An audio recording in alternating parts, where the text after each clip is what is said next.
Thank you to all. Just two words first to say that yes, the legacy of Alain Tanner. Alain Tanner deposited his archive to Cinémathèque Suisse years ago. We already had the occasion to meet him very often in Cinémathèque Suisse before he disappeared. And I have to say that we cooperate together with Association Alain Tanner to restore all his films, together with RTS, Swiss Television, Filmo, and a lot of other partners, and special private foundation. And thanks to them, all his films are now visible in Switzerland, but also everywhere. And that's why we are very thrilled to have Alfonso Cuaron to speak from afar, in fact. And that's curious for us here in Switzerland, to have someone like you who is a great director, an important director, internationally known, speaking about Alain Tanner, which for us in Switzerland, you know, tiny country, quite impressive. And so my first question to you is, how did you met Alain Tanner Cinema? How did you discover him, and how it starts to be so important for you? Well, I think that he came to my awareness thanks to a teacher, one of the only amazing teachers I had at film school. He taught film history, and he said, you have to see that it was the time in which kind of French cinema had stalled, and he says, no, you have to see this. And I was very impressed. I was kind of incredibly impressed from the get-go. I had the opportunity at the time to see Carlos Dead and Alive, Charles Morville, Return d'Afrique, La Salamandre, and of course Jonas, who will be 25 years in the year 2000. And it was so connecting also with a gestalt of what was happening in society at large in the world.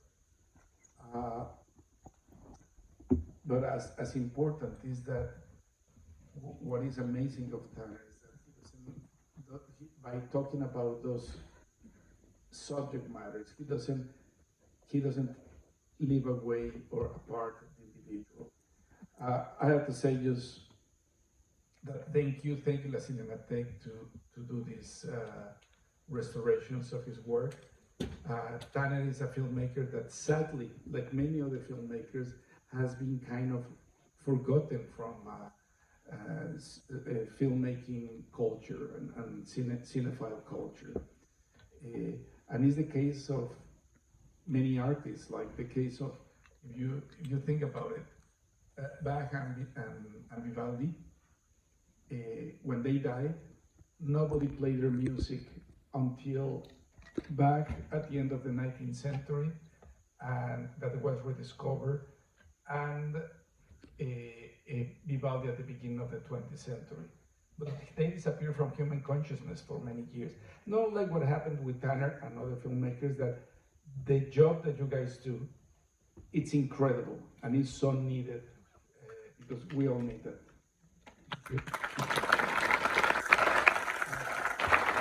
Not alone. It was a huge operation, and who runs the Association Alain Tanner works a lot about that. We are doing that for Michel Souter, his friend, by the way. From the of course, they started together, and yeah. And so you were speaking about the Gestalt, and it's true that the films are quite different, because you talked about Charles Morville for La Salamandre, which are more connected with 68, because the film were from 69 onward, and connected with the hope of rebellion, of change. And Jonas is also a little bit different in that sense, because it's sort of a disillusion moment, a little bit. Or I don't know what you think about. Well, we'll talk about that, because I think that's the beauty of Tanner, that he's a filmmaker of distribution, particularly his early films. But I think it's important for audiences that they don't know the work of Tanner to have a little bit of context of who he was and how. Just briefly, it's like he he started in the late 50s in London. He did a film with Claude Loretta. It was a documentary called Nice Time, and it was seen by John Berger. The ones that you don't know, John Berger, he was kind of he was an intellectual, an art critic, a critic in general, and an amazing mind. And he admired the film, that it was just snippets of daily life in London. And they became friends, connected him with Lindsay Anderson, another great filmmaker. And then he, after his time in London, he moved to Paris, because this is where everything was happening with the Nouvelle Vague. And he was completely disillusioned about the Nouvelle Vague, the Nouvelle Vague. I found example of Tanner very similar to that of to the one of Voltaire. You know, no, sorry, the one of Rousseau. That he went to Paris, hoping to connect with the international circle, and he went back very disillusioned back to Switzerland. And he wrote then, in many ways, as a response to the intellectual ideas in Paris.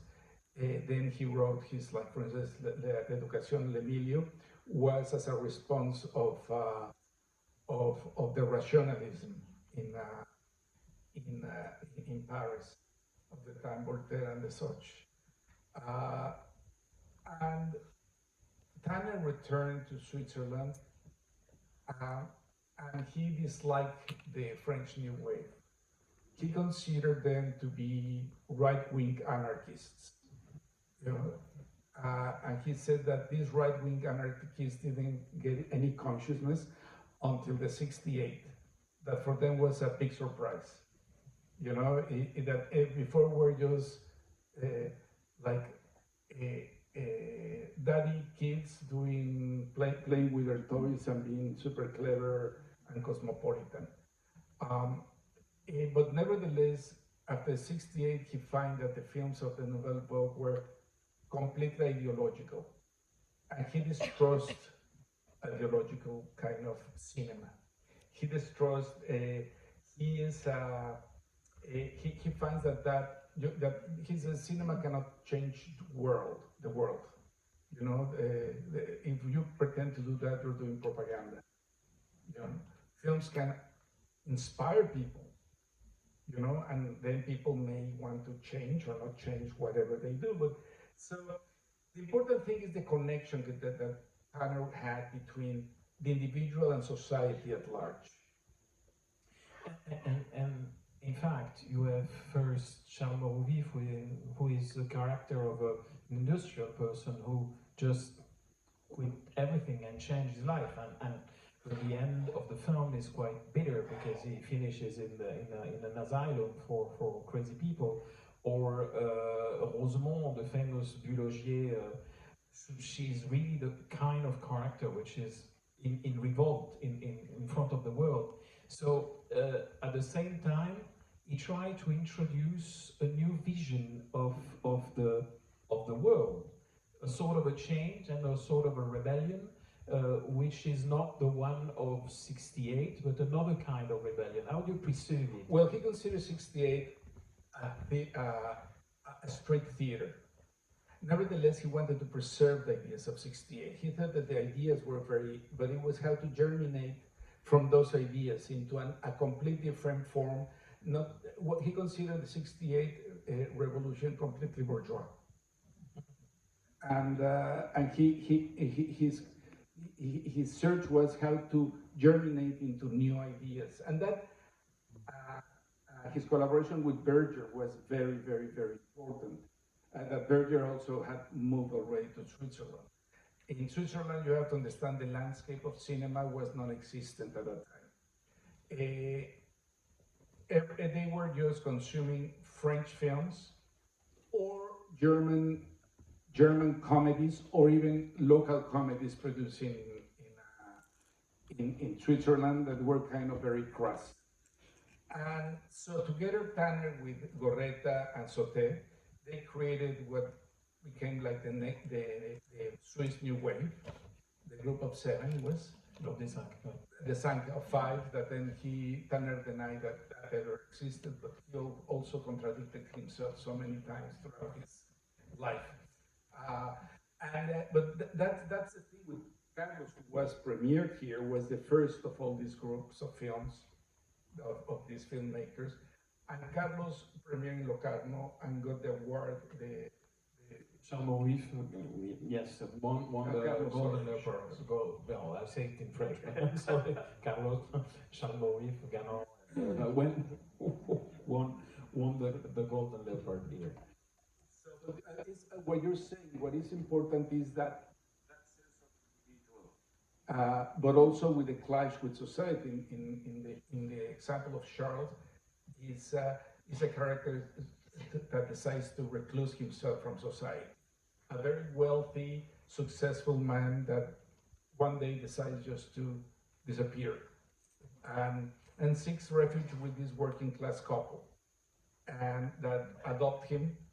And then he's, and the problem is the family is completely terrified because of all the business and all the perception of the business and who's going to sign the papers and so on. And the end is very sad in many ways. It's very disenchanting. But that's a beautiful thing of Tanner. There's that disenchantment because he finds that in this clash between individuals and society, even if the individual tries to change society, the community, he is more concerned on community more than society. If he wants to transform community, there are forces inside the individual that are personal forces of fear, insecurity, or financial need that kind of betray the ideals.